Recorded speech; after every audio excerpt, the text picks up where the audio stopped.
Back in 1989, that was my freshman year of college, and like you, I was also a student here at Saddleback College, and that's about the same time I took up the pastime of surfing, and something I learned pretty quickly. So if I tried to paddle out to a certain spot, so let's say this represents the boundary where the sand meets the water. And let's say the perfect place to try to catch the waves was right here at X marks the spot. Naturally, then you'd think the place to walk to in the sand would be right about here. And from that point, paddle straight out to get to your intended destination in the water. But I found often if I did that, I'd end up somewhere over here instead of the place I was paddling toward, and that's because I have to add a couple velocities together. There's this vector, now let's label that V subscript BW, the velocity of the board with respect to the water. And then if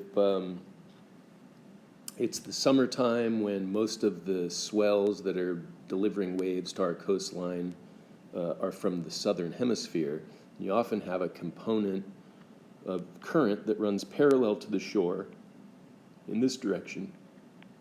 So we might label that the velocity of the water with respect to the earth. So the end result, according to the Galilean Transformation, would say that the velocity of the board with respect to the earth is equal to the velocity of the board with respect to the water plus the velocity of the water with respect to the earth. So let's make up some numerical values. Maybe I can paddle with a speed of, how about 4 meters per second. That might be a little fast, but just for the sake of making simple numbers for this problem solving, let's go with that. Let's say the speed of the water with respect to the earth is equal to 1.5 meters per second. And the distance to where the waves are breaking, maybe we'll say that's, how about 28 meters out to sea. So the question is, how far? What's this distance down parallel to the shoreline that I would end up drifting? So if I attempted to paddle straight out, then we can make a vector diagram that represents this addition of velocity vectors. So there we have the velocity of the board with respect to the water.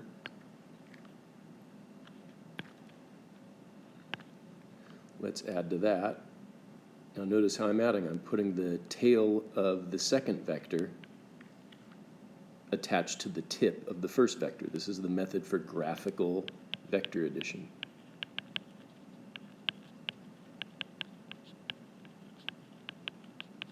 Of course, we'll also do a mathematical vector addition as well, but we always want to represent what we're doing mathematically with the corresponding diagram, right? So there's the velocity of the water with respect to the earth. So if I want to find the result of adding those, the Galilean transformation just says it's going to be this result. Okay, so now we're working in 2 dimensions, right?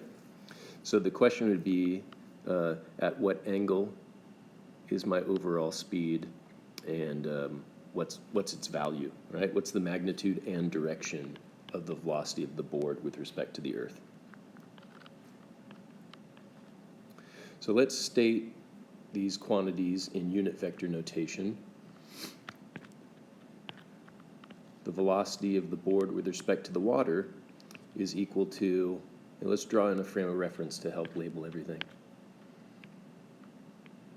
let's say straight out would be the y-axis and parallel to the shore would be the x-axis. And remember these unit vectors we referenced in the previous lectures. If I have a vector 1 unit long along the x-axis, that's known as I hat, and a vector 1 unit long on the y-axis is j hat.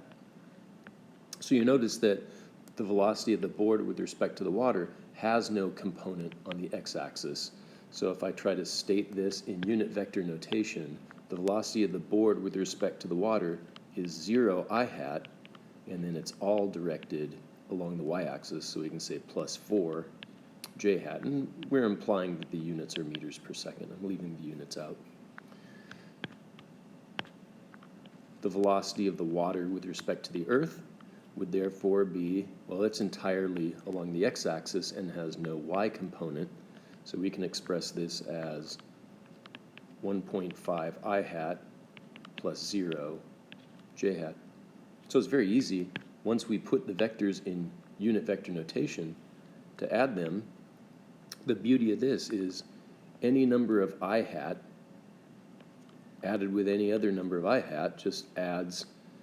It's the one case in which vector addition gives the same result as scalar addition. The vectors point in the same direction. After all, this idea that 3 plus 4 doesn't always have to equal 7. 3 plus 4 could equal -1. Quick reminder of how that works. 3 to the right and 4 to the left give you a result. Actually, this would be a case where 3 plus 4 equals -1, right? The result of these is a vector this way. Okay, and then we've said before 3 plus 4 could equal 5. If you have a vector 3 this way and 4 this way, then the result would be a vector of magnitude 5. However, it should be clear, if the vectors point in the same direction, then the vector math agrees with the scalar math. 3 plus 4 in this case would indeed be 7. So this is the rationale why we can just add straight down the column, so to speak, with this operation and find that the velocity of the boat with respect to the Earth is 0 plus 1.5, so 1.5 I hat plus 4 plus 0, 4 j hat. And so in that case, let's see, there's 1 I hat, and then that would be a second one, but we're stopping short at half of that. Okay. So there's 1.5 to the right, combined with 1, 2, 3, 4 j hats. So what we have is a right triangle with a side of 1.5 and another side of 4, so we should just be able to use Pythagorean theorem to figure out the magnitude. And that's exactly how we can find magnitude of any vector that's in unit vector notation. The general form for unit vector notation is v equals v subscript x times I hat plus v subscript y times j hat. So the overall magnitude of the resulting vector v is just the square root of vx squared plus vy squared. So in this example, we know that the speed of the boat with respect to the Earth is equal to the square root of 1.5 squared plus 4 squared. And grab a calculator and see if you get the same value I get.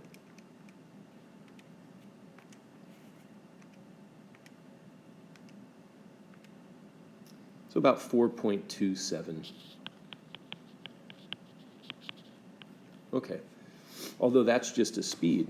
If we want to express this as a magnitude and direction, and it's perfectly fair to stop here. This is vector notation. But if I want to use the other form of vector notation, I give the magnitude and the direction. So what we want to do is find an expression for this angle. Well, SOHCAHTOA. Tangent equals opposite over adjacent. So the tangent of the angle we want to use to express this direction would be equal to the opposite. Well, in general, that's the v subscript y, right? And v subscript x is the 1.5. So if we take the inverse tangent of 4 over 1.5, Try that on your calculator. Make sure you're working in degrees mode, not radians mode, so we're all speaking the same language. 4 divided by 1.5, take the inverse tangent, and we get an angle of about 69 degrees. So there we have it. The other form of vector notation is the velocity of the boat with respect to the Earth. The board with respect to the Earth is equal to 4.27 meters per second at an angle of 69 degrees. And I could say 69 degrees north of east, although that's implied because whenever we don't state compass directions, it's assumed to be off the positive x-axis. And if I extend here, you can see that's exactly the way that this has been expressed. Okay, so that's fine, good. That's some quick insight into how to find the overall speed. But remember, the question was, how far downstream do we end up? So this comes back to the very beginning notion that was expressed in this unit 1.2 on two-dimensional motion. And that is x and y are independent. That means there's no amount of attempt to apply motion in this direction that can affect the motion in this direction. In other words, I can use the motion along the y-axis to figure out how long it's going to take to reach the destination, right? So here's the shoreline. There's the waves we're trying to get to. There's the surfboard. And we know we're trying to go along the y-axis, a displacement of 28 meters. So it doesn't matter whether the current is 1.5 meters per second, 2 meters per second, 3 meters, doesn't matter. There's no amount of current running along the x-axis that's going to change the amount of time it takes to project 28 meters on the y-axis, knowing that the vertical component of the speed is, as we suggested, 4 meters per second. So we had 4 speeds that were identified here, right?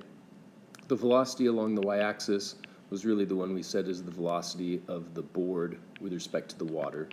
There's a velocity along the x-axis. That was the velocity of the water with respect to the Earth. And then there was maybe we'll just call this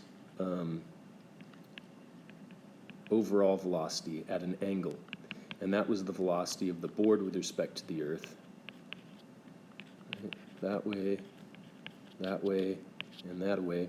And this one had a value of 4 meters per second, 1.5 meters per second, and this worked out to 4.27 meters per second. So this is all motion with zero acceleration, right?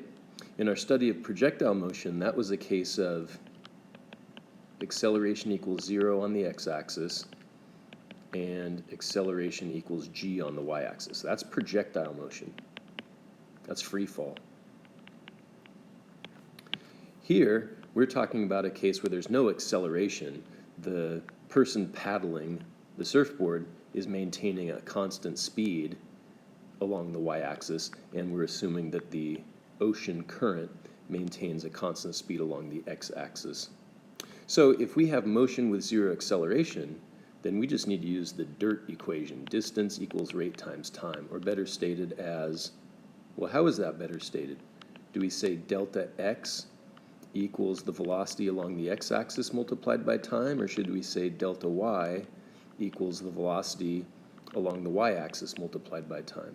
Or should we say that the displacement along some angle, so best described as delta s, equals the velocity overall times some amount of time? Well, it turns out all 3 of these are valid. Here, this would be an invalid expression, that delta y equals v subscript x times time. I can't mix and match. I can't combine information along the y-axis with the x-axis because, as we said, the key idea is these motions are mutually exclusive. They're independent of one another. So I might as well use this form of the dirt equation to determine how much time it takes to reach that projected distance 28 meters out to sea. So we rearrange the formula, and t is equal to delta y over v subscript y. So 28 meters divided by not 4.27 meters per second, that's the overall speed, not 1.5 meters per second, that's the speed on the x-axis. I've got to match y with y, so 28 meters divided by 4 meters per second gives me 7 seconds. And all the while, for those 7 seconds, this 1.5 meters per second is pushing along the x-axis. So now I can use this form of the dirt equation to find the value of delta x. Delta x is Vx times t. So the t is that same value of 7 seconds multiplied by a speed of 1.5 meters per second. So 7 times 1.5 gives you a value of 10.5 meters. So this is what I learned early on when I first started to paddle out into the ocean, that I didn't always end up where I chose. Now, I certainly wasn't doing physics calculations to determine this, but in hindsight, I can appreciate what was going on. And it doesn't take long just to go by feel and start to paddle at an angle in an attempt to offset this drift so that you might point your board in a certain direction in the water, but in the end, you maintain that heading, and the net result is that you end up displacing relative to the Earth straight ahead. So let's solve that problem. That's a different sort of question, and it goes something like this. If I don't want to drift 10.5 meters parallel to the shore, if I want to end up exactly where I'm aiming for, then what heading should I take? So if I take a different approach, if the velocity of the board with respect to the water is directed at some particular angle theta, and that combines with this 1.5 meter per second velocity of the water with respect to the Earth, we'll assume this is still 4 meters per second, then what angle will allow me to displace straight ahead without missing this x marks the spot? So this is still 28 meters out. Okay, well, let's just state the Galilean transformation once again. The velocity of the board with respect to the Earth has to equal the velocity of the board with respect to the water plus the velocity of the water with respect to the Earth. So the velocity of the board with respect to the Earth, well, let's see. Let me move that. The one thing I know about this is if I don't end up drifting that 10.5 meters, then the result of adding together the velocity of the board with respect to the water and the velocity of the water with respect to the Earth is that I end up with 0 component along the x-axis. So there's only going to be a component of motion along the y-axis. Well, we know this one. The velocity of the water with respect to the Earth is still 1.5 I hat plus 0 j hat.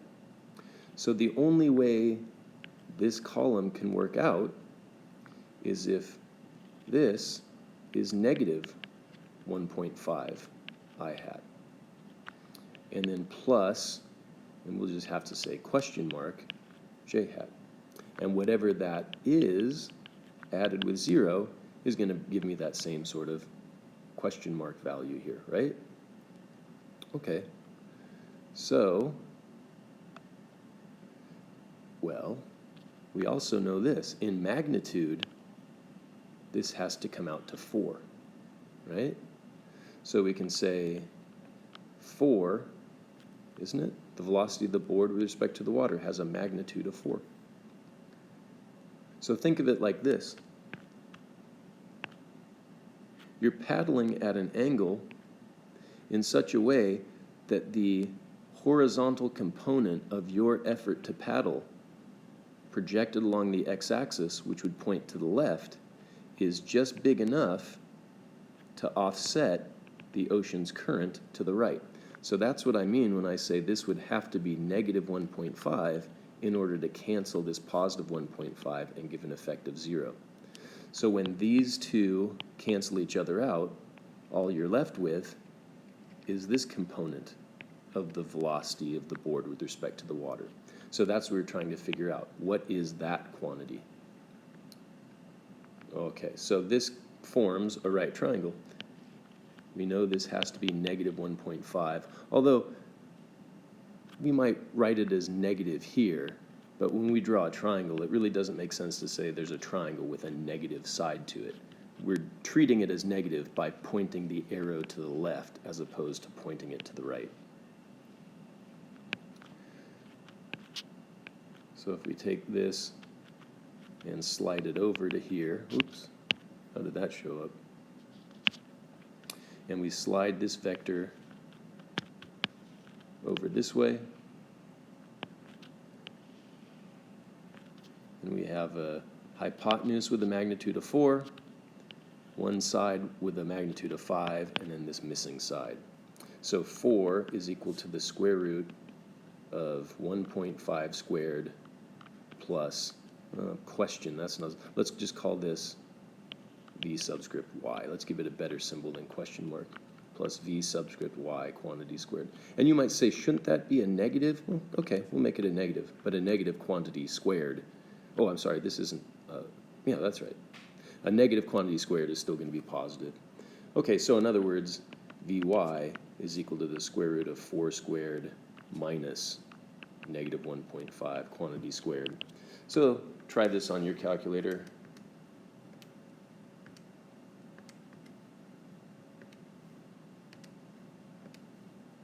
And you should get a value of about 3.71 meters per second. Okay. So what about the angle?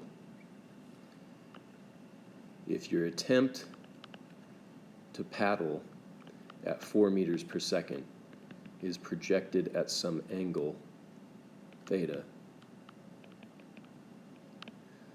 so that you have a side of a right triangle that lies adjacent to that angle with a magnitude of 3.71, that's the v subscript y, and you have a component v subscript x of 1.5, then the tangent of that angle must be equal to opposite over adjacent. So in this case, it would be vx divided by vy. It would be 1.5 over 3.71. So you would have to paddle at an angle of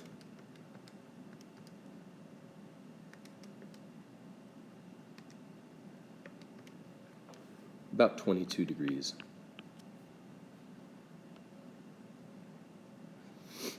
Okay, so there you have it. One last question. Now how much time does it take to reach the destination? If you just point straight out, not taking into consideration the ocean current, then you find to end up 28 meters away takes exactly 7 seconds, but at a cost of drifting 10.5 meters parallel to the shore. So the cost of not drifting those 10.5 meters is that it's going to take more time to reach the place that you're paddling toward. And once again, that's because when we use the dirt equation, we can't mix and match. It's either delta x equals vx times t, or it's delta y equals vy times t, but we can never combine and say that delta x equals vy times t, okay?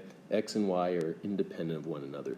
So if we apply this form of the dirt equation, the distance is still 28 meters, So if time is the displacement divided by the vertical component to speed, then it's 28 meters, no longer divided by 4 meters per second, because that's now the speed at an angle. It's 28 meters divided by 3.71 meters per second. So when we divide 28 by 3.71, we get a time of 7.55 seconds. So the cost is an additional 55 hundredths of a second, so as to avoid drifting parallel to the shore.